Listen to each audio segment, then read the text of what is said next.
Because if somebody said, hey, I got you a honey badger as a present, you'd go, oh, cool, a honey badger. And then you'd have this thing with claws. Yeah. It'd be fantastic. No. Welcome to Books and Banter, a podcast about books. I'm Janine, a library clerk. And I'm Jess, branch admin. And we both work at the Winkler branch of South Central Regional Library. In this podcast, we talk about books with our own twist. We read the first half of the book and predict where it might be going, and then finish reading the book and discuss the second half. There will be snark, there will be spoilers, and depending on the book, there may be references to violence, sex, and other adult topics. So if that's not for you, stop listening now. All right, let's get into this week's book. Okay, today we are reading The Garden of Burning Sand by Corban Addison. Zoe Fleming, an accomplished young human rights attorney, has made a life for herself in Zambia, far from her estranged father, an American business mogul with presidential aspirations, and from the devastating betrayals of her past. When a young girl with Down syndrome is sexually assaulted in a Lusaka slum, Zoe joins Zambian police officer Joseph Kabuta in investigating the rape. Piecing together clues from the victim's past, they discover an unsettling connection between the girl, Kuyeya, and a powerful Zambian family who will stop at nothing to bury the truth. As they are drawn deeper into the complex web of characters behind this appalling crime, Zoe and Joseph forge a bond of trust and friendship that slowly transforms into love. Opposed on all sides, they find themselves caught in a dangerous clash between the forces of justice and power. To successfully prosecute Kuyeya's attacker and build a future with Joseph, Zoe must risk her life and her heart and confront the dark past she thought she had left behind. And if I'm butchering names, I apologize. Doing my best. This book was originally published in September of 2013. This was Corban Addison's second book. It is a standalone and is loosely based on a true story. Corban Addison said, "It was my hope to write a story that would capture the African continent in all its astonishing beauty and heart-wrenching brokenness, and that would compel people to think about ways that they can combat the pandemic of violence against women and children around the world." Corban Addison has degrees in both law and mechanical engineering. His books include 4 works of fiction, and his most recent book published in 2022, a work of nonfiction, which is actually a true crime novel, I believe. He describes his writing as fact-based fiction. My greatest moments as a writer have come not from reviewers, but rather from people who know the subject saying, "You captured it. You did right by us." He lives in Charlottesville, Virginia, with his wife and 2 children. So, I read this book probably shortly after it came out. It was the first Corban Addison book I've ever read. I have recommended it to almost anybody who's asked me for a book recommendation ever since. This author in general, he only has 4 fiction books, which to me is very sad. So Mr. Addison, if you're listening, more books, please. Yeah, so I'm very excited to be reading this. I hope Jess is not going to tear it all to shreds. But yeah, so let's get into it. Yeah. I have a cold. I'll apologize off the top because I'm going to sound terrible. I read the first half about 2 weeks ago, so I'm not going to be super sharp, and I'm going to forget every single name. So more apologies off the top there. That's okay. But cover-wise, the cover that you have for a printed copy and the cover that I have for an ebook, I think the ebook was originally... I think the cover for the ebook was originally on a printed copy as well. Yeah, I think I've seen it on a printed copy, I'm pretty sure. But I like yours better. Yeah. They are pretty similar. It's like sunset with a tree. Mm-hmm. And that's kind of, I guess, where the similarities end. Mine has a silhouette of a girl holding flowers. Mine has a creepy cloud face. It just reminds me of like the 70s when it's like the awful like picture day, and there's the kid with the worst mullet in the world, like a god awful shirt. But then somebody decided it'd be a good idea to like fade him out, but also put him in the top corner. That's exactly what it looks like. So it reminds me of that, which is not good. No, that's not the vibe they're going for, I don't think. No. And the font of the title and everything on mine, I'm not a huge fan of, because it's faded out at the bottom and it almost kind of disappears, but not in a good way. And it's 3 different colors for the words "The Garden of Burning Sand." Yeah, and it's too much. It really blends into the background of the cover. Yeah.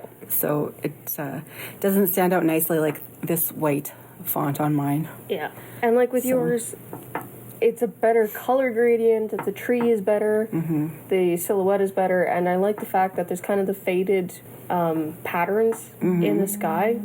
Yeah. So I know that I am enjoying this book, but I'm curious to know what you think of this book. It is not my favoriteest book that I have ever read. Okay.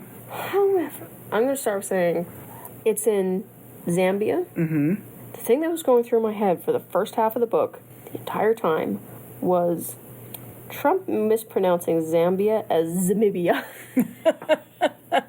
And that kind of, I don't know why, but that was stuck in my head. Okay. So, now that we've got past that, I find it interesting because, in my opinion, there's not enough books about Africa.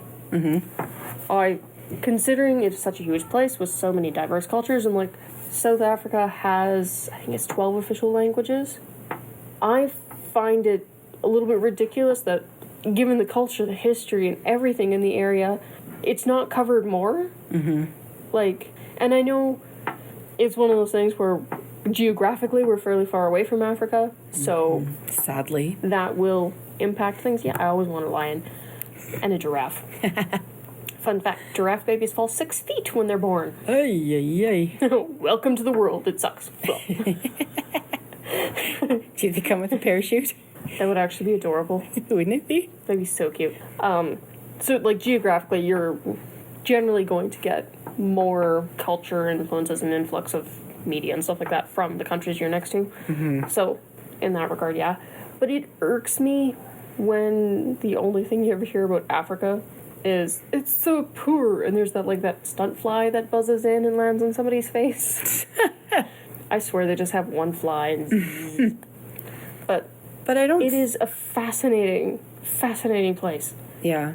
So I like the fact that it is not shying away from the culture of the area. That being said, I'm struggling a little bit with the pacing of it. Like it's too slow? More like I don't entirely know what it's supposed to be. Because it's more... Like, it's kind of started off like mystery crime thriller. But now it's more like legal drama. So it kind of lost me in the transition a little bit. Okay. I think I'm back on board now. But because it kind of went from like, we have to figure out who did this, to, we got him fairly early on in the book. To, now we have to make sure we can actually, nail him to the wall for this. Right. So it kind of, I don't know. It's I think there's odd in terms of, like, I'm used to that coming in, like, the second half or, like, about 3/4 of the way through the book. And the legal stuff is either the entire book or just that last little bit. Yeah, I think there's more coming. I certainly hope so. I'm expecting fleeing from the country and going to, I don't know, Lebanon or something. So I have read this book, but it was, like, probably 10 years ago. So it was, like, a whole new book. So I could honestly not tell you what happens in the second half. I couldn't either. I know there's one thing that I do remember, which I will not say right now. But, this was the first Corban Addison book I read. I loved it. And then I have read everything since except his nonfiction book. I haven't read it yet. But I did pull it out of my stacks. So I hope to read it soon. But, like... when I read this book, I want to go to Africa so badly. And I mean, I've always... Is it the crime that's drawing you in, the political unrest? It's not. The political, the political stuff to me I could care less about that. But I think, so first of all, I want to go to Africa. And I will say, I was in the car with my 7-year-old the other day, and she said to me, Mom, I really want to go to Africa and see the elephants. I really want to see African elephants. And so we were having this conversation about how we wanted to go to Africa. And it was just kind of interesting in light of the fact that I'm reading this book, set there, whatever. So on my cover, it says, a John Grisham-like page-turner that will make you read deep into the night. So I don't know. I used to be a huge John Grisham fan. I would buy all of his books, read them right away, whatever. I kind of fallen off the John Grisham train a little bit. I still have some of his books that I haven't read that I want to, but... if you were pushed off the train, he'll sue for that, so, legally he can write a book about you being pushed off the train. But anyway, Corban Addison is sort of reminiscent of John Grisham with a little bit of like social issue type, moral, like ethical type stuff thrown in on the side, which is sort of like another one of my previous favorite authors was Jodi Picoult. And her books always had that sort of twist of like making you think about something in a way that you wouldn't normally think about it. And kind of like ethical issues and stuff. Like one of her books is like about a man who's on death row wants to donate his heart to a little girl and like things like that. Is that physically feasible? Yes. How little is the little girl? I can't remember. Under 10, I think. An adult human heart will fit in a 10-year-old? Maybe it's been a long time since I read the book. But anyways. Sorry, distracted by logistics and So technical my aspects. facts might be a little off. But a man wanted to donate his heart to a younger person on death row. Right? So kind of some of those things that make you think about things in a different way. And to me, it feels a little bit like a mashup of those two, which is, I think, why I like it so much. Back to the heart. Sorry, you got me interested now. No, not to read the book because I don't like Jodi Picoult. Just read the book. I don't It's like a good book. I do not like Jodi Picoult. It annoys me. Okay. I like the issues she brings forth. I just don't like her books. Was he allowed to? I think so. In the end, I think he was. Because if you're bad enough that you did a crime to end up on death row, and you've probably done unspeakable things to other people's bodies, I think we should get to use yours for spare parts. Spare parts. Oh, gosh, Jess. Then you could do some good in your life or death. Well, yeah. I don't. There was like a whole bunch of other stuff going on as well. I'm sure there is. I'm pretty sure it's not just we have this and we have this story. In retrospect, though, perhaps the Corban Addison book we should have read was, I think it's called Tears of Dark Water, where it involves Somali pirates, which you might have liked a little more. Maybe. I didn't like the... What's the Somali pirate one? Captain Phillips. Yeah, I don't like that one. So all of Corban Addison's books are loosely based on real events. This one is that.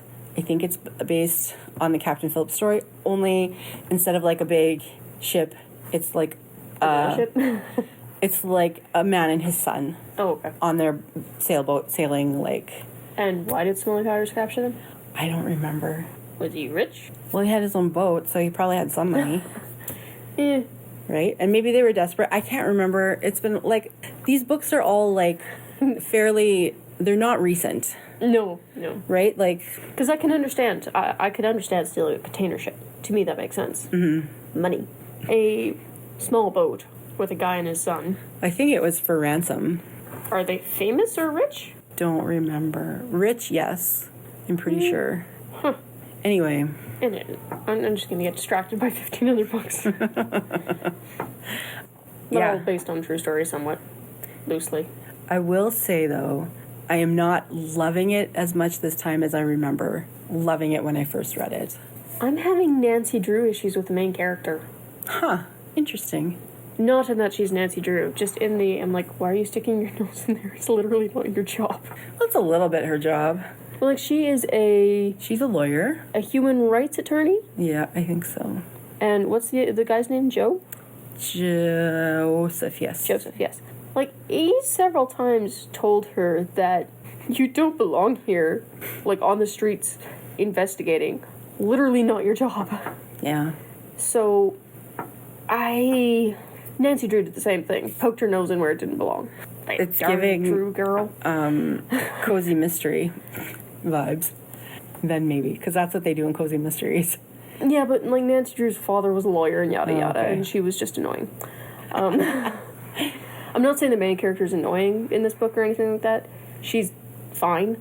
I understand why she's investigating because yes, but there's a point where like he's doing his job. Yeah. And I don't know. I'd have to look into this more. But is there not some kind of issue with the lawyer that's defending or arguing for something being the one investigating? Like in the book? No, in real life. Oh. Yeah, I'm not sure about that. I don't know what the rules are there. I feel like there's been trials thrown out because of that. Because the lawyer was too involved in the actual investigation. But she's not actually part of the team that's... Yeah, I know, but you're still you're still involved in the investigation and you're tangentially involved with the actual court portion of it. So Maybe because she's not like... Maybe the rules are different in Africa. Entirely possible. Entirely possible. So, I don't know.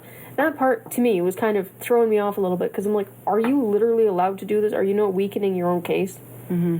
Because there's a reason why the cops don't try the court cases.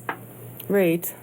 So, my thinking would be that if a lawyer's doing all the investigating and doing everything short of the actual arresting, and was basically told by Joseph that she's like, yeah, you can't be here for this part, otherwise she would have been. Does it not have the same issue of... Only she's not trying the case. I know, but, like, she's still involved in the team that is trying the case. Right, but... Like, just because she's not the lead attorney doesn't mean she's not involved. But even when they go to court, like, she sits behind the bench, or, like, yeah, but she's still involved in writing the depositions and, like, writing stuff up and bringing stuff forward to present. Just because she's not the one actually saying it doesn't mean she's not involved. Right. So, wouldn't that be... I don't know. I need a deeper knowledge of the African legal system, apparently. Well, there's some homework for you. Yeah. Study South African law. Oh, yeah. So, like, there's a few things like that are throwing me off a little bit, and, like, this was 2012 that the book takes place in. So, we're talking a decade of change. Yeah. Different governments, more advanced practices in terms of forensics. Mm-hmm. Laws that have been updated and changed, guaranteed. I might just be looking at a 2012 book from a 2024 perspective. Right. So yeah, I know. I don't know really all the nuances of South African crime and laws and how they try cases. I know, right? It should be something I know. I fully expected you to be completely and totally an expert on it. Well, I'm sorry. I'll brush up on that for the second half with all my free time. But, like, the fact that the DNA testing wasn't just automatic to me was, like, shocking. In 2012. I know. But, yeah. Like, I'd expect that from, like, the 80s. Yeah. I know. What the heck? I know. Like, that, but that they also, like, did DNA test Kuyeya. Yeah. And, like, are very, like, good with her, like, trying to preserve her samples and whatever. Like, that the doctor had the foresight to do that. Like, was pretty good. Part was good. But I'm like, I was expecting this from, like, a small township or something where, you know, it's a small area, maybe not all the advancements in terms of computers and forensic labs and stuff like that. Because, like, even here, forensic labs aren't exactly a dime a dozen. Yeah. But this is a fairly major city. So... And it is 2012. Like, the technology is there. I would expect that DNA collection and testing is just standard. Yeah. That'd be like somebody not taking fingerprints. I know. Where you'd be like, excuse me? Did you miss, like, step 1? I know. But it's very, like, when you think about the way that crime is handled there and, like, bribes and all of that, like, she had her window fixed in her apartment and they didn't replace the bars. Yeah. And that was probably done on purpose so that somebody could break in, leave her a scary snake. Which, the snake thing, when he's telling her, don't leave the room, and I'm like, are you kidding me? The snake owns the house now. I'm leaving. Exactly. Never to return again.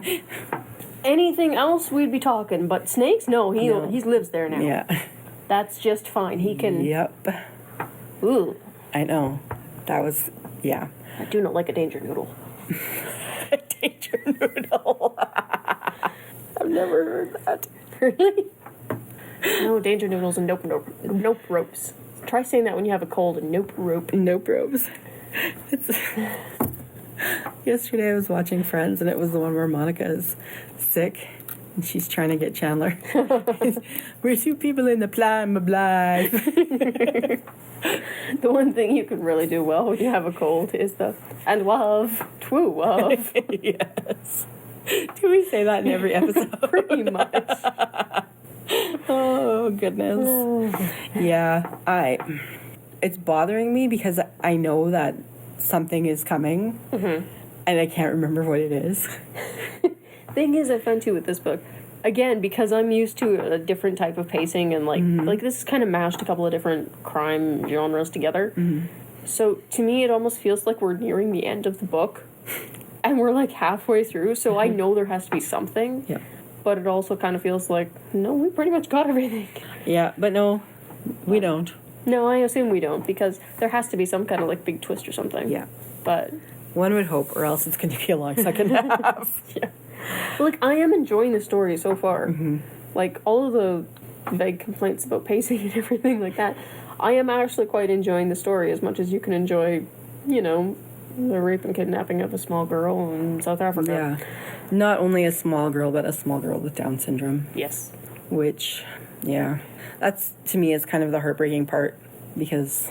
Well, it's bad enough for anyone. Yeah. But when they don't have necessarily the... excuse me. I don't want to say comprehension to understand what's happening or what has happened. And it's not just a girl with Down syndrome. Like, generalizing here, but if you have Down syndrome here in Canada, there's generally, like, you've been working on different, you know, strategies and learning and that kind of thing from a very young age, and you've probably had a life skills teacher, a resource teacher, or something like that, and therapy, physical therapy, occupational therapy, exactly. All that stuff. You've had a lot of things already that you've been working on since you were very, very young. She hasn't. No. She was basically kept in her room. So she had, like, if you're thinking Down syndrome child in Canada, that's not really even close to what a Down syndrome child in Africa would be in terms of intellectual levels. Like, has she been taught to read?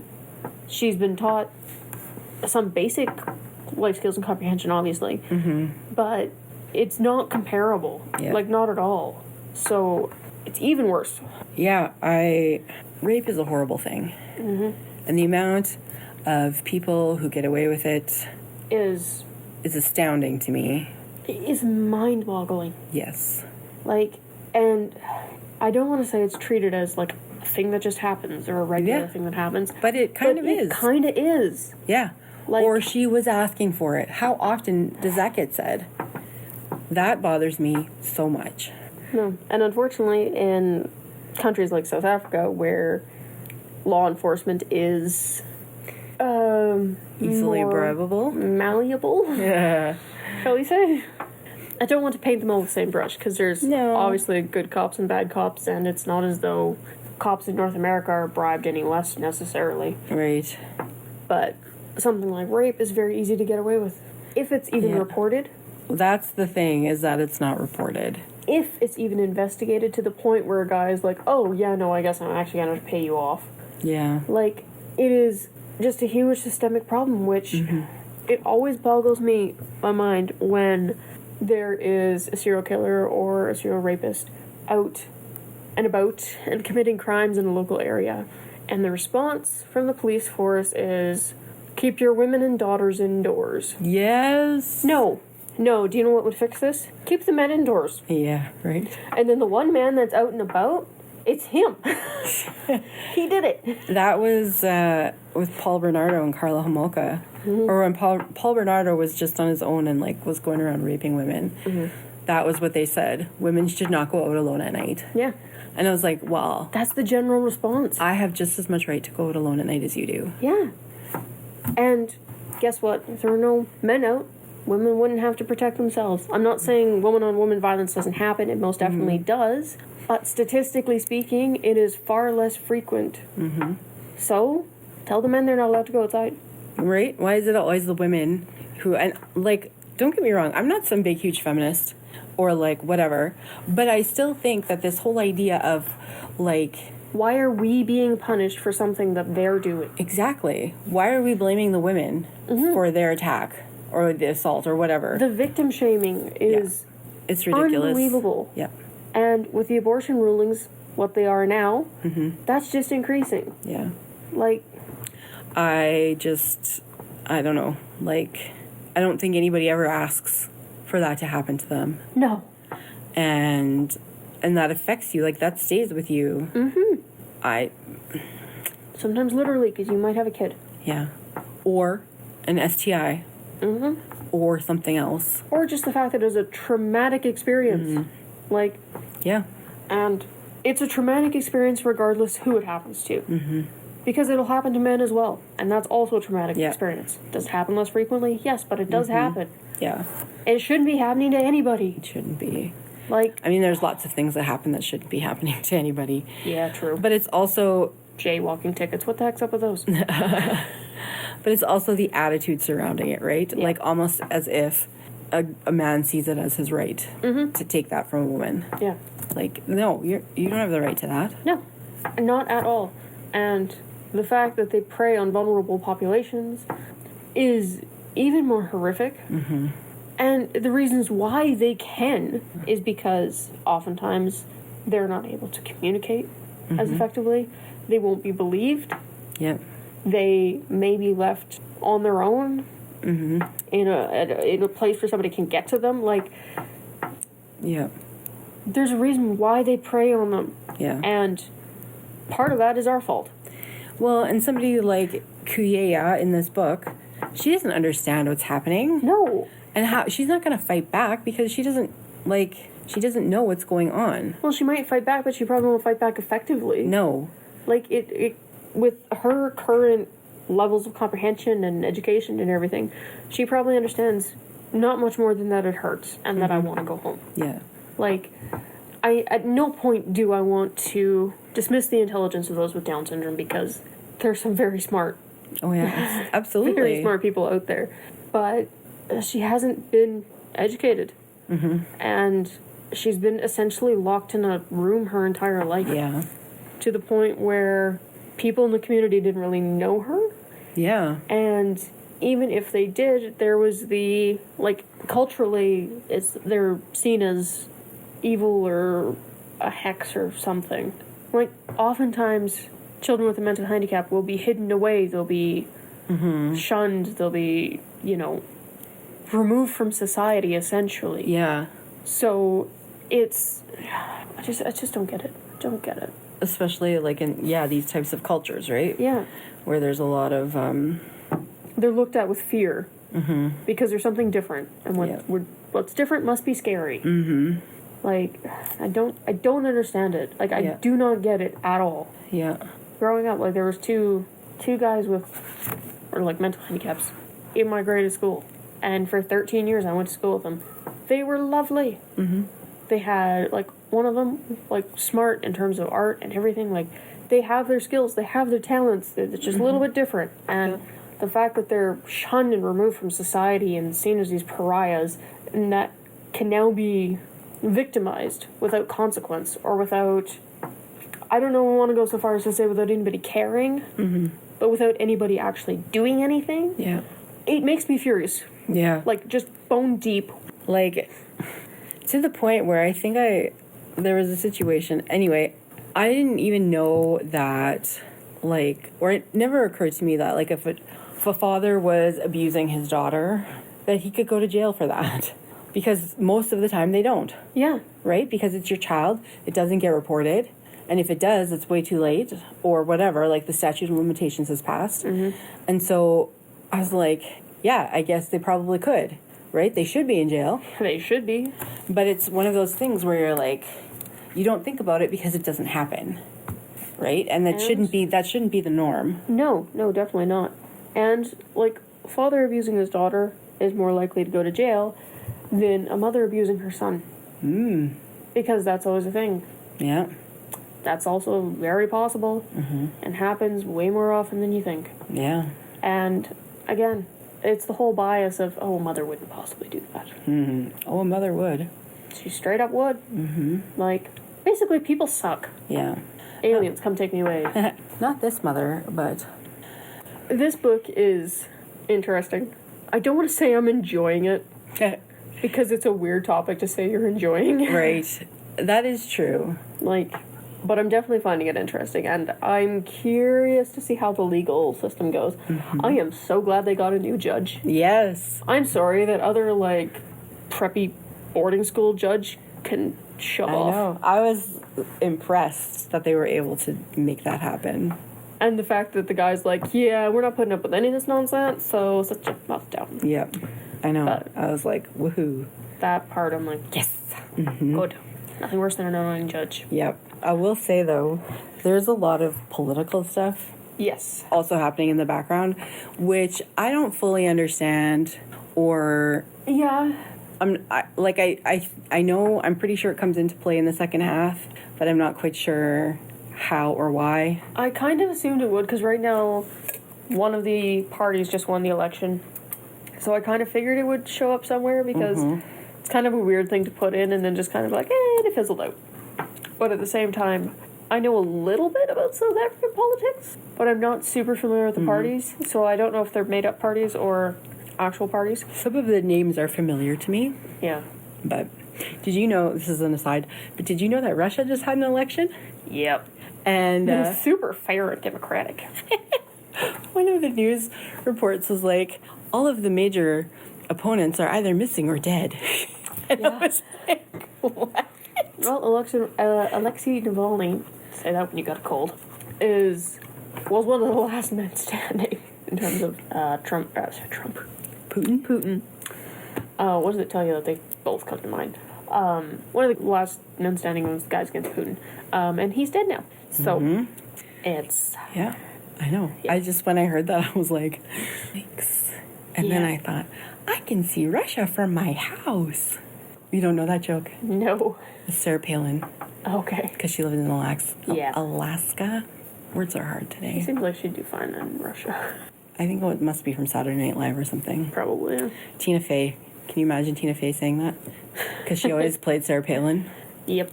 Yeah, Anyway. I can imagine that. That's what comes to mind when I think of Russia. Yeah. No, what comes to mind when I think of South African politics is Jacob Zuma, who claimed he found a mermaid in his pool. Oh, okay then. He was a character.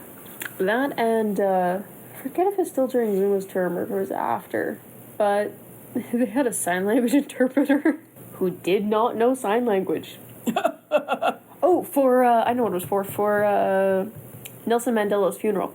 Oh. They had the same sign language interpreter interpreting for all of the different countries that were getting up and speaking, and he only knew a few words.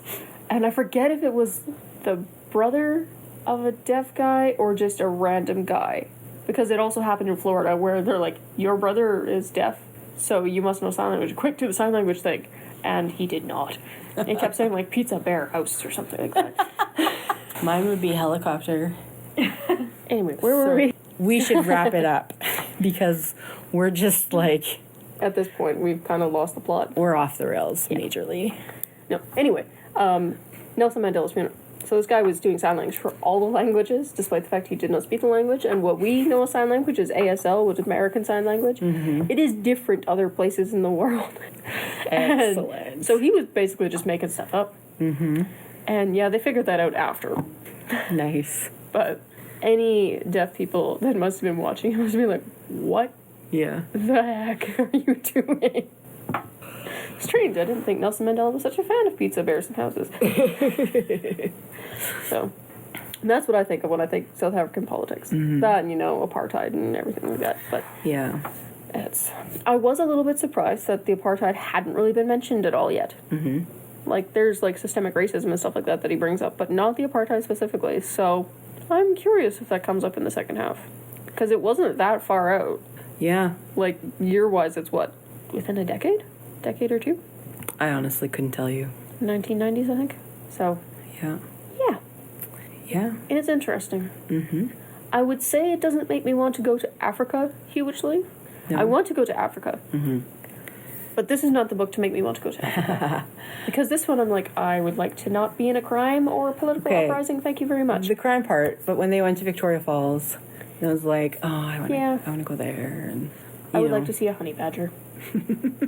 Honey badgers are awesome. If a honey badger steals a lion's kill, the lion walks away because it is not worth fighting the honey badger. A honey badger will kill a lion. You're stealing my fun facts. Sorry. It's okay, I haven't gotten that far yet. I don't know. Wrap it up. Let's talk about your predictions for the second half. My predictions is the bad guy's going to get away. and they're going to catch him in the end. Is he going to escape jail, or are they going to let him out of jail? Probably let him out. Okay. I'm just expecting there's going to be enough money at some point that somebody will leave the door unlocked. Okay. And that... Have we figured out the father yet? Of Kuyeya? Yeah. I don't think so. There's a few theories I have, but... I don't think there was anything actually official yet. She went to the doctor, and the doctor, when he found out she was there under false pretenses, basically went, nope, and left. Which, fair enough. I predict we'll figure that out. I'm hoping that the father is decent, and that Kuyeya goes to live with him. Even though the nuns seem wonderful. Yeah. But, you know. I'm going to guess the father is not decent. Probably not. But, you know. The fact that she's been in nun care this long, I'm still a little bit surprised by. Yeah. So I'm half expecting there to be somebody that comes out of the woodwork to claim her. Mm-hmm. But I wonder if it is that doctor that she went to see. He was very cagey once he found out. Like, it's very like, no, we're not talking about this. Mm-hmm. Like, he wouldn't talk to her about it at all. No. Which makes me question the relationship they had to begin with. Yeah. So, I think Zoe and Joe.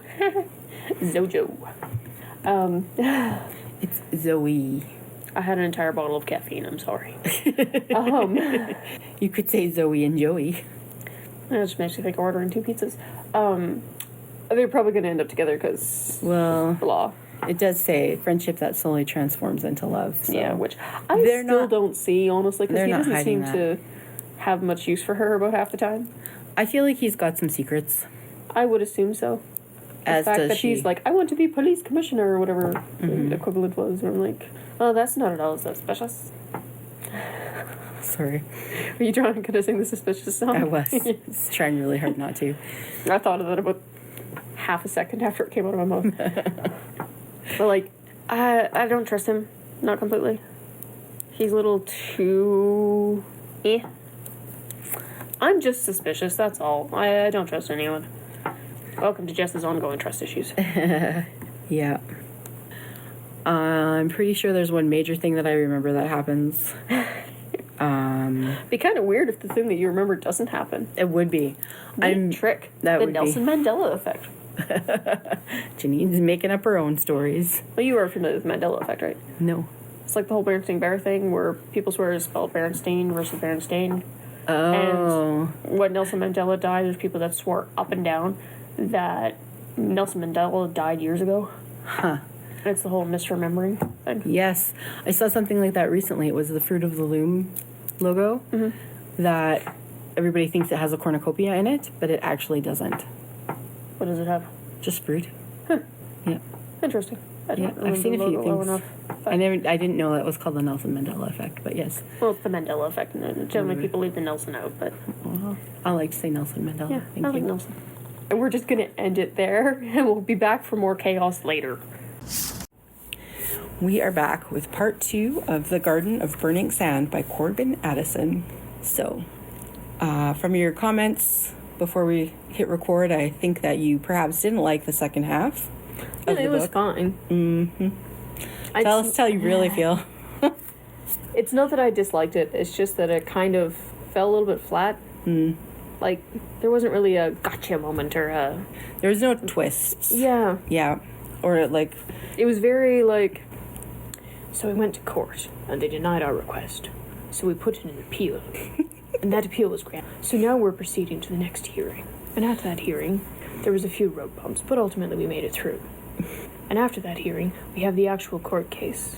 And that court case, though difficult, did go well. I'm like, and? Well, I mean, you could add in the whole thing of the... his family and their connections and the judge, and is the judge crooked, and yeah, like... they're coming after them, and... Honestly... People are getting knocked off left and right. But none of that was really unexpected. Like, the judge was better than the other judge. But it's still a judge in Africa. Yeah. Like, historically speaking, their political and judicial systems are incredibly corrupt and or subject to bribery.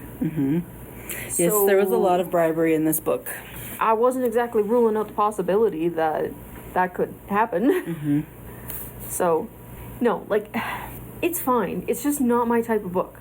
Mm-hmm. Like the slow, judicial, we're playing it by the books. I like vigilantes and gunfights. Like, it's very much like, it's not, I don't know how I would categorize it. It's not a thriller. Nope. Not really a mystery. Nope. Legal fiction. Legal fiction, I think, would be about the closest. And even that, it's kind of... A John Grisham, this is not. No, it's not. When I first read this book, I loved it. Mm-hmm. The second time through, I remembered absolutely nothing of what happened. The only thing that I could remember was that there was a girl with Down syndrome who was raped. Mm-hmm. Because that's the biggest thing of the story, right? Yeah, that's kind of the whole point of the book. So I was saying to you, at the end of the first half, I was like, I'm pretty sure that there's this big thing that happens in the second half. Mm-hmm. That didn't happen. What was the big thing that you thought? So I thought that Zoe got attacked and was raped. Well, that would have added a twist. And I don't know why I had that in my head like, I mean... The worst thing that happened was a snake attack.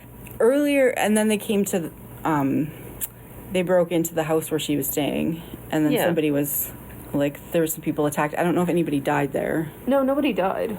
They were looking for the housekeeper, but of Darius's family. Mm-hmm. But anyway, for some reason, I thought that she was captured and she got raped and she was missing for a few days. That would have made it more interesting. And I don't know where I got that from, if that was if that was another one of his books or a different book entirely, or I just made that up in my head. I don't know. You're just editing and improving the story. I don't know. But that's like, I swear that I thought that's what happened, that she went missing, and then Joseph was like in this big panic to find her and whatever. All this stuff was still going on with the court case and whatever, and she's missing, and nope.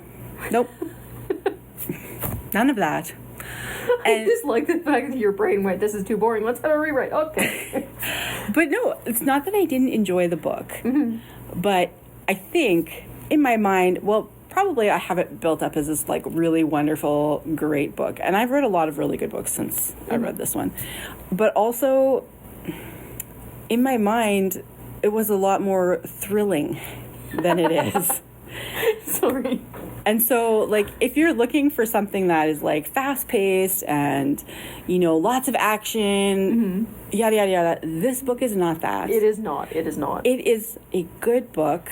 The best way to describe it would be methodical. Yeah, maybe. Like... There's a few, like, little hiccups or, like, tiny curves. Yes, but I'd argue any hiccup that can be captured by a laundry basket is not too big of a hiccup. Okay, so yes. The snake, by the way. The snake was captured. The snake was... They released a snake into her apartment. Then she had to move, and yada, yada. That's all fine.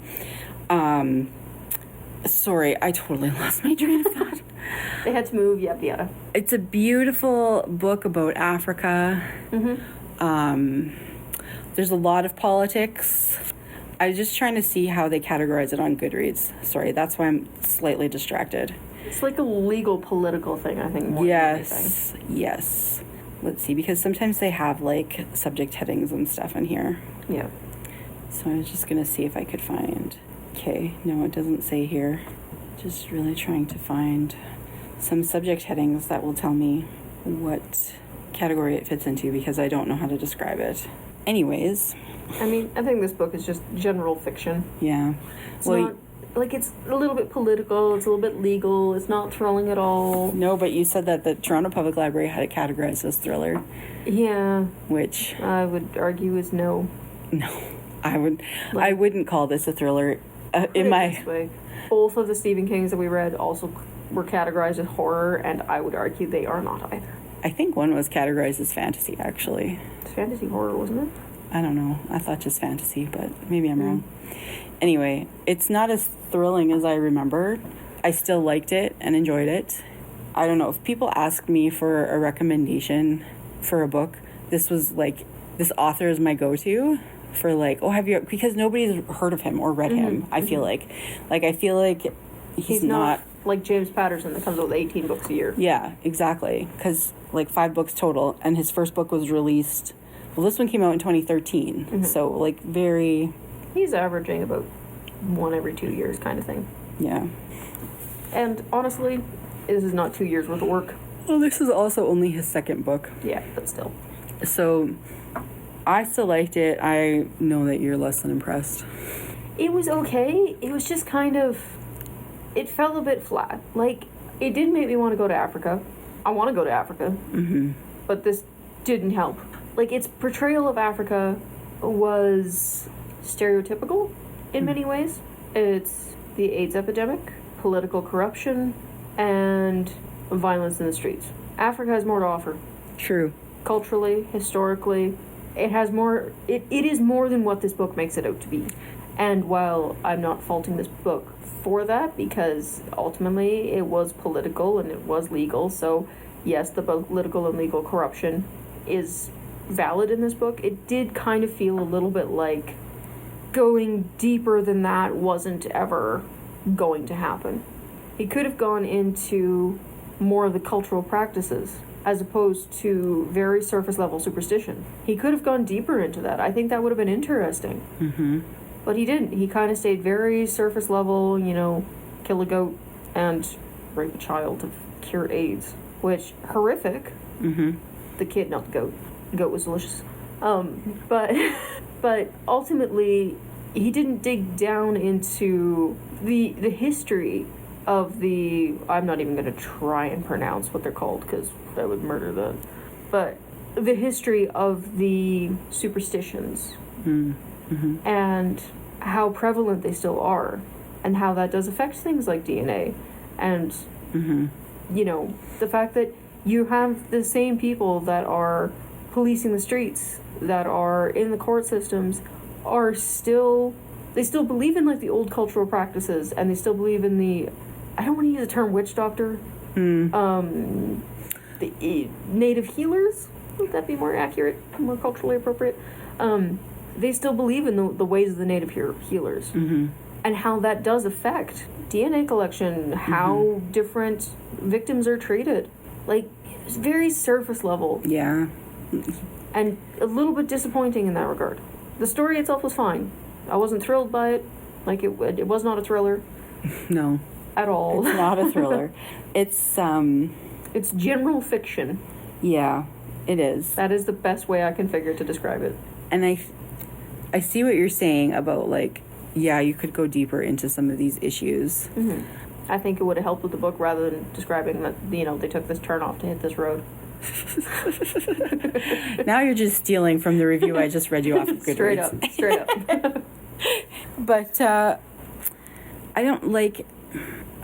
Yeah, I don't know. Like, I have really mixed feelings because this book is not what I remember it being. And I feel really sad about that.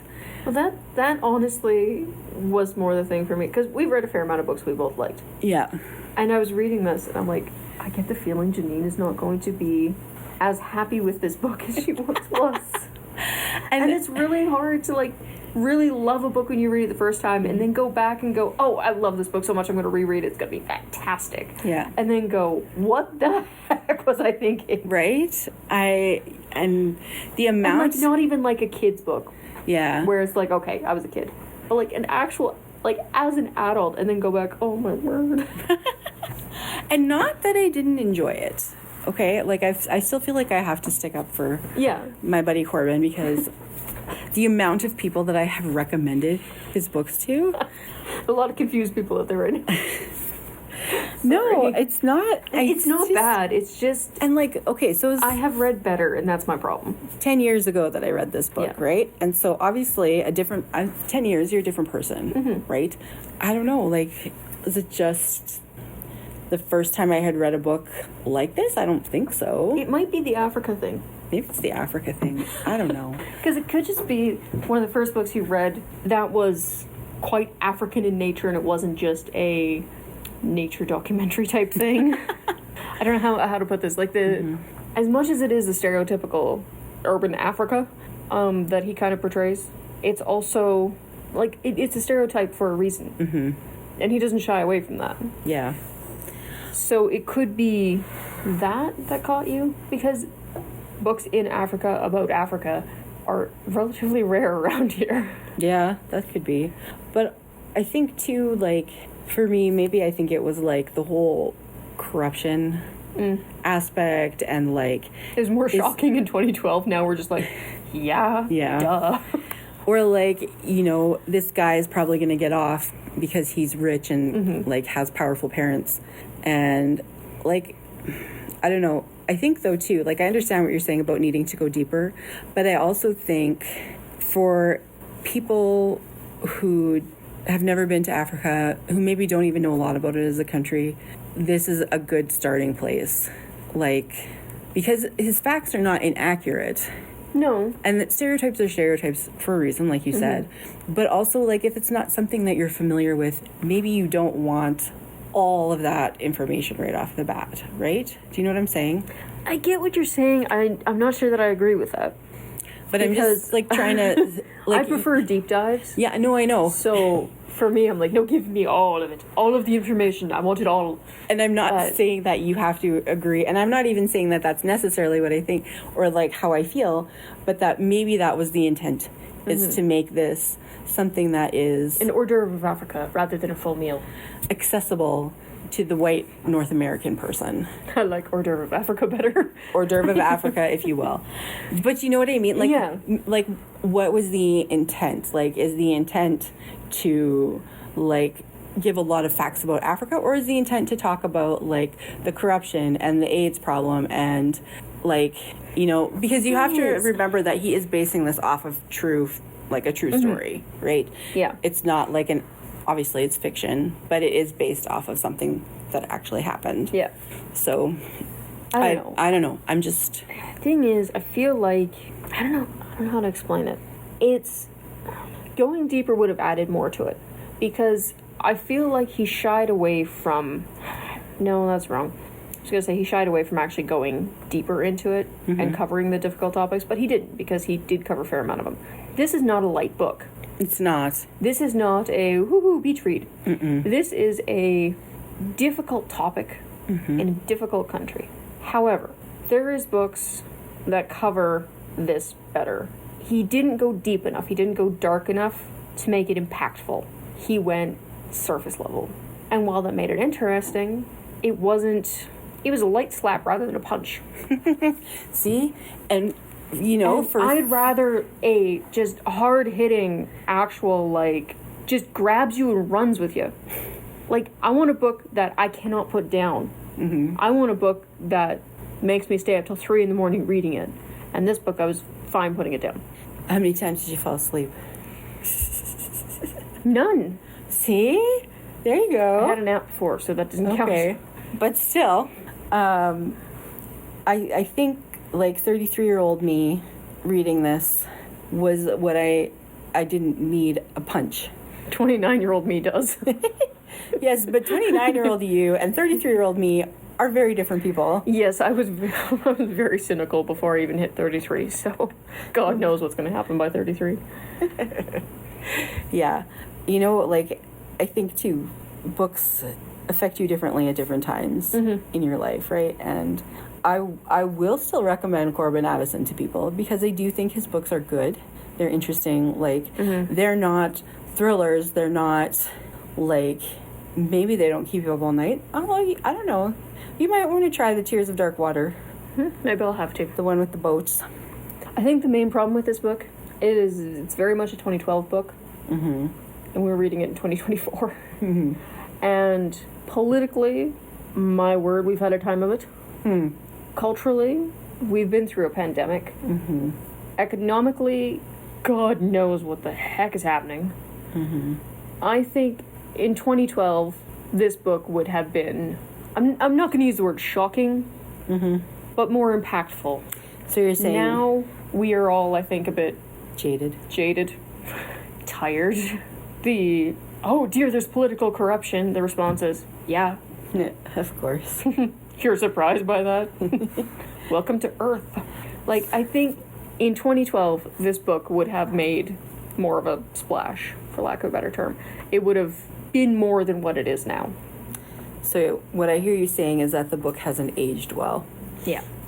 And that could be also, right? Like, Like, I think that's the main thing with it, because now we've been through, uprisings, insurgencies, and we're on the brink of World War III. Nobody can afford bread, and we're all tired. Yeah. So this book is kind of just like, yeah, life sucks. It really does. Sucks in Africa too. It does. Probably sucks a little worse there than it does here. I would assume so. You have hippos there, but Rhinos, horns fully intact. and for a low price. What were the rhinos? Do you remember? 9,000? I thought they were 10,000. Were they 10? I thought they were 10,000 apiece. I don't remember. Somebody was selling off their exotic animal farm. 2 belugas, a dolphin, 5 rhinos, 10 tuna, bluefin tuna. Yeah. Of varying sizes. Varying sizes. Pandas. Yes, pandas for an incredibly affordable price of $150,000. Just the rental fees alone, you could make so much money. Right? You gotta get me one of those. Let's call up Becky. Transport at your expense. Yes. Oh, goodness. Oh, word. No. So a few things I wrote down at the end of part 1. You don't trust Joseph. No, still don't. Still don't, No. eh? He hasn't won you over. No. Okay. I also wrote down Darius gets let out of jail, but does get caught. I figured he'd make a run for it. That did not happen. No. He actually got convicted, thank you to the help of his mother, actually. Yeah, see, that's the thing. They were so confident that they had bought the judge that they didn't think to, maybe skip off to a non-extradition country. Which would have been my first thought. No, you're non-extradition countries, people. But he didn't. And I figured for sure that coward would run. Yeah. I thought... Well, I knew that it ended happily. I remembered that. I don't know if happily is the right word, but yes. Well, yeah. Satisfactorily. Yeah. Yep. And so I figured that he did get convicted. But again, I thought there was more to it. See, that's the I thing. must be thinking about a different book. It's not like it's a crazy long book or anything. No. But for what it is, there's not that much to it. Like, I'd argue with decent editing, you get that down to half. Yeah, maybe. Like, it's fine. Yeah. But, like, I've finished some books and gone, you have to read this, it's so good. Or you have to read this, it's so bad. And this one you're just... And this one, I'm just like, yeah, I read it. Yeah. See, That's it. The first time I finished this one, I was like, you have to read this one, it's so good. And proceeded to read everything else that he's ever written. So, yeah. I mean, I'm glad the judge had me worried for a second there. At the end, because, I mean, valid. They did not have the evidence that they needed. No. The fact that they still didn't have DNA evidence as admissible frustrates me. Yeah. Because it's 2012. What are you doing? But as much as the ruling of the judge would have sucked if he had ended it there and gone like, yeah, you've proved that he was in the area. You've proved that he might have motive because there's history. Yeah. You have not proved that you've actually done it. As much as it sucks, the judge is right. There was not admissible evidence. However, the fact that they put the kid on the stand, the fact that the kid testified, and the fact that the judge actually went, no, that is the proof, and jailed him. Moment of relief there, because I'm like, oh, you've got to be kidding me. I've gone through this entire book and he gets away? Yep. I know. Nope. And the fact that her testimony was enough and that the judge believed her. Yes. I thought that was really, really good. Like, I was quite impressed with the judge on that. Yeah. That. Still don't trust the judge. Not in the slightest. But can you trust anybody in a position of power like that? you didn't have to add in a position of power. Okay. Cynical and naive. I Like, think we've proved that in all kinds of ways today. pretty much. Pretty much. But, like, I'm glad that there was a satisfactory ending and the bad guy went to jail. Yeah. However, again, I know it's loosely based on a real story and everything, but it kind of ended with the feeling that we'll be doing this again in 2 months.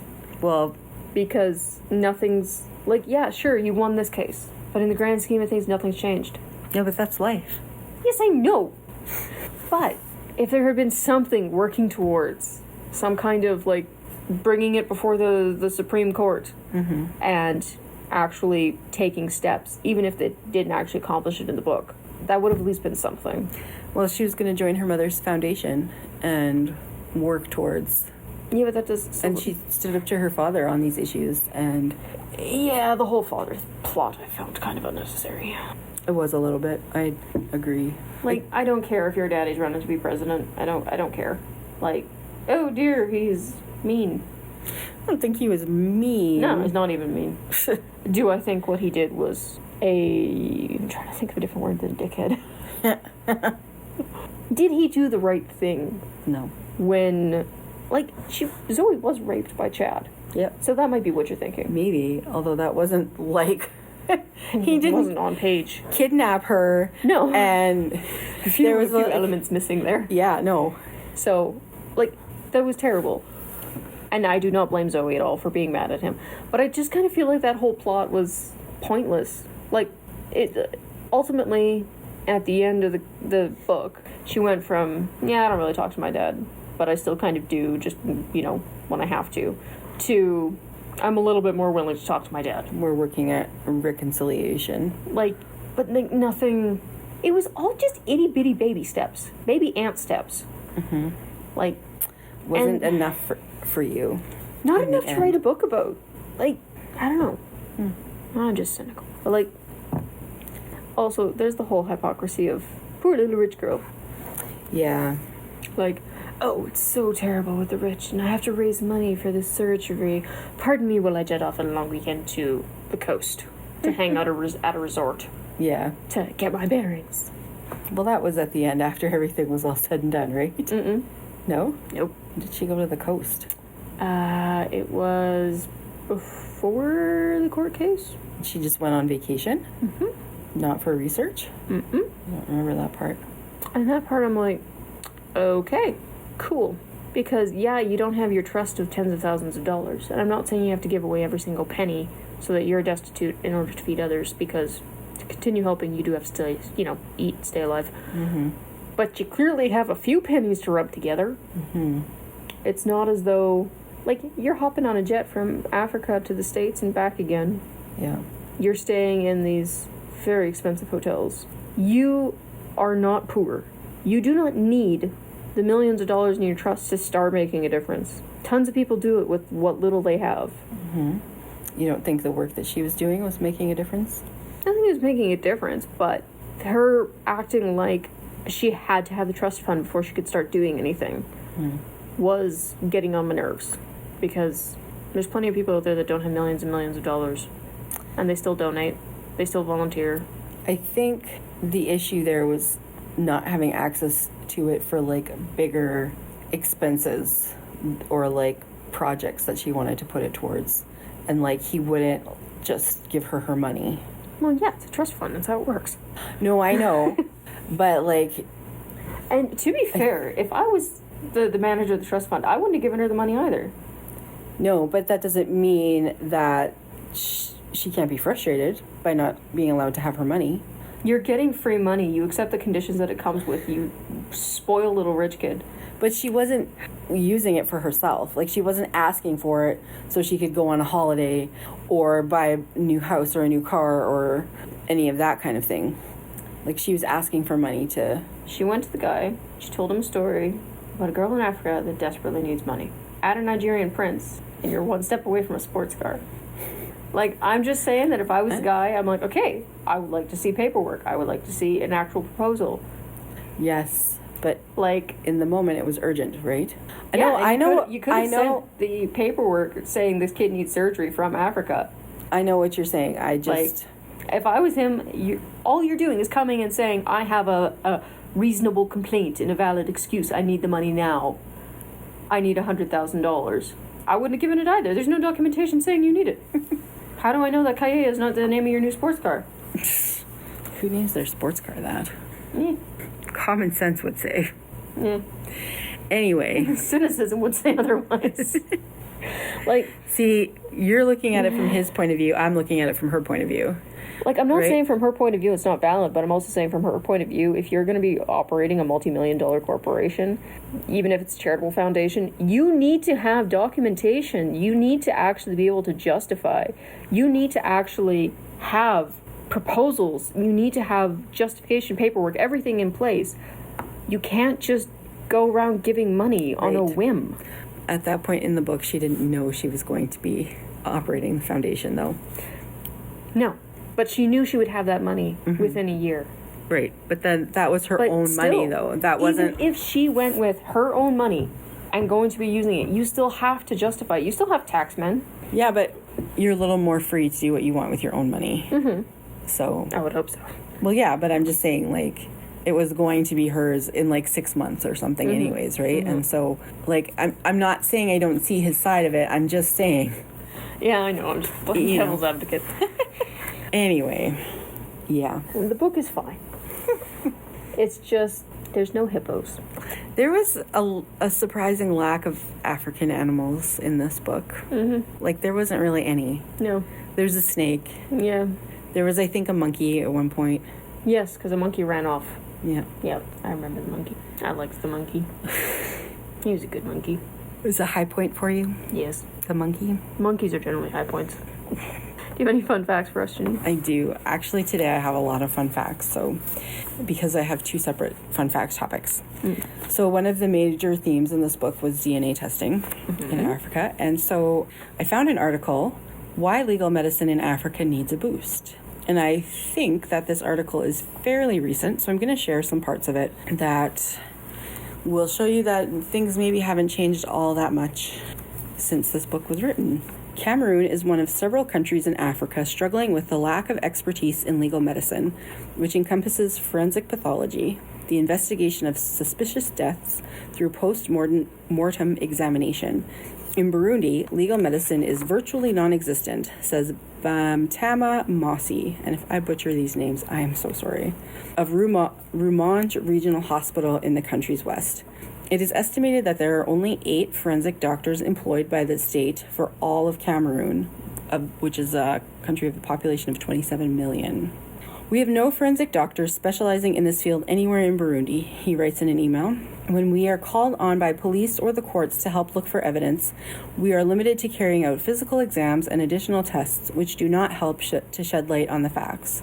The CURML, which is the University Center of Legal Medicine, Lausanne, Geneva, is one of several legal medicine institutes that, together with so-called medical officer systems, offer forensic pathology services in Switzerland.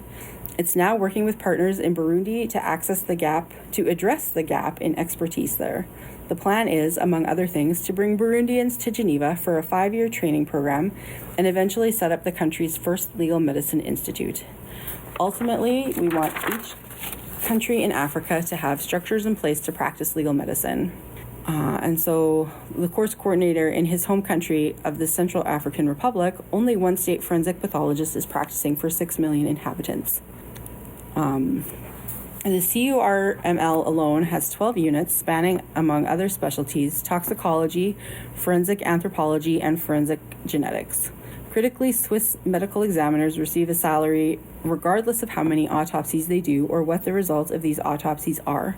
This system shields them from external pressure, unlike in places where pathologists are paid per case. This means that... What's preventing you from going out and... Okay. This means that the more cases they accept, the better they are paid, says Silk Grabher. And sometimes this becomes an open door for corruption. In some countries, forensic pathologists can be pressured to drop an autopsy or change the conclusions of their report. In Cameroon, Moog says she has sometimes been threatened and been offered bribes during her 11-year career. Someone who wants to introduce forensic pathology and legal medicine in their country is someone who wants to find the truth and fight corruption. These people are very courageous. So, things may have changed, but maybe not that much. It's unfortunate in this era where the technology exists that they can't seem to get a handle on it. And I don't know if every country, there are probably some who are doing better at it than others. But, guaranteed. But at least they're working on steps to improve the situation. Yeah. Which is better than, the situation sucks. What are we going to do about it? Nothing. Yeah, and that they know that there's corruption and they're trying to deal with that as well. So, anyways, I just thought that was interesting based on the issues in the book. Yeah. And now we are going to talk about honey badgers for Yes. Jess because it's Africa and we have to talk about something happy. So, honey badgers are mammals, and they are omnivores. Their average lifespan in the wild is up to 7 years, and their size is 9 to 11 inches high at shoulder, and they can weigh from 13 to 30 pounds. Some say honey badgers don't care, but that reputation is hardly fair. In fact, these medium-sized members of the weasel family have supersized attitudes. Honey badgers, also known as rattels, are related to skunks, otters, ferrets, and other badgers. These voracious omnivores get their name from their fondness for feeding on honey and honeybee larvae. They also eat insects, amphibians, reptiles, birds, and mammals, as well as roots, bulbs, berries, and fruit. Anything they can get their hands on. Basically. Though they hunt for their own food most of the time, they'll happily steal from other carnivores or scavenge the kills of bigger animals when the opportunity arises. The honey badger's skin is so thick that it can withstand bee stings, porcupine quills, and even dog bites. The skin is also tough and loose, allowing it to twist around and bite an opponent that has grabbed it by the back of its neck. Sounds gross. The honey badger is more powerful than its compact size suggests. These animals are built for battle, not speed. Honey badgers have powerful 1.5-inch long or 4-centimeter claws and teeth that are strong enough to crack a tortoise shell, making these small mammals a formidable opponent. Honey badgers have relatively big brains for their body size. They are one of the few non-primate species to use tools, widely considered a sign of intelligence in the animal kingdom. Captive honey badgers have been known to work together to unlock gates and use rocks, a rake, mud, and sticks to escape from their enclosure. And that is true. I've seen it with my own eyes. Yes. On a video. Watch, there's a video about Stoffel the honey badger. Watch it. It is fascinating. It is very interesting. Now, beware, because these creatures are kind of ugly looking. They are not. Stop maligning the appearance of the honey badgers. Stop honey badger shaming. Anyways, not as gross as some things I looked at, but yeah, it's a really fascinating video. You should definitely check it out. Snakes, including venomous ones, are an excellent source of meat for honey badgers, making up to 25% of the animal's diet. Danielle Drabeck, an evolutionary biologist at the University of Minnesota, told Slate magazine. And in order to dine on venomous snakes, which would be an otherwise deadly meal option for most carnivores, honey badgers have evolved a special kind of immunity to the toxins in snake venom, which I thought was very interesting. Though honey badgers can take down venomous snakes and confront lions, they are no match for humans. Honey badgers are hunted for bushmeat in certain areas, including Zambia and Guinea, and for use in traditional medicines, as some believe that the creature's reputation as being fearless and tenacious will somehow transfer to people. Thus ends the reading of the honey badger saga. Honey badgers are amazing. Like, they are ferocious little creatures.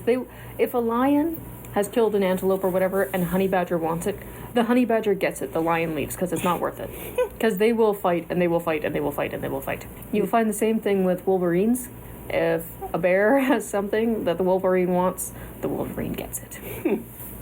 Yeah, I mean, this honey badger sounds like cute and sweet and whatever. Found in Animal Crossing. Yes, because it owns it now. Yeah. No, that's not what they are at all. So yeah, lots of interesting information, facts that I didn't know. And Linda, if you can add the link to the Stoffel the Honey Badger video, definitely do it, because 10 out of 10 recommend. Yeah. He is so adorable. And I like a good escape artist. Adorable, I wouldn't say, but the escape artist aspect, very interesting. That's the poll for this one. Are honey badgers adorable or grotesque, as Janine seems to believe? I don't think I used the word grotesque per se. No, but we know you meant it. They just don't look like their name suggests they should look. No, which makes them even better. I disagree. Because if somebody said, hey, I got you a honey badger as a present, you'd go, oh, cool, a honey badger. And then you'd have this thing with claws. Yeah. It'd be fantastic. That's, no, see, Yes. it's not what I picture in my head when I think honey badger. I can't picture anything but her actual honey badger. Well, see, this creature is relatively new to my yes. knowledge. Happy to educate. I'm not as up on my weird animals as you are. No, I am. So, For more weird animals, check out the eye. It's adorable. no. I literally screamed when I looked at it. I like them. They've got such big eyes. They're really creepy looking. They're not. Agree to disagree. You have a very North American view of animals. Oh, no, not necessarily. I just don't like the creepy ones. That's where we're going to end it. Because otherwise, we're going to be here for 5 hours as I defend every weird animal on Earth. So, that's what we thought of the book, but those are just our opinions, and we'd like to hear yours. Leave us a comment. Thanks for joining us for Books and Banter, and thanks to our editor, Linda. We'll see you next time.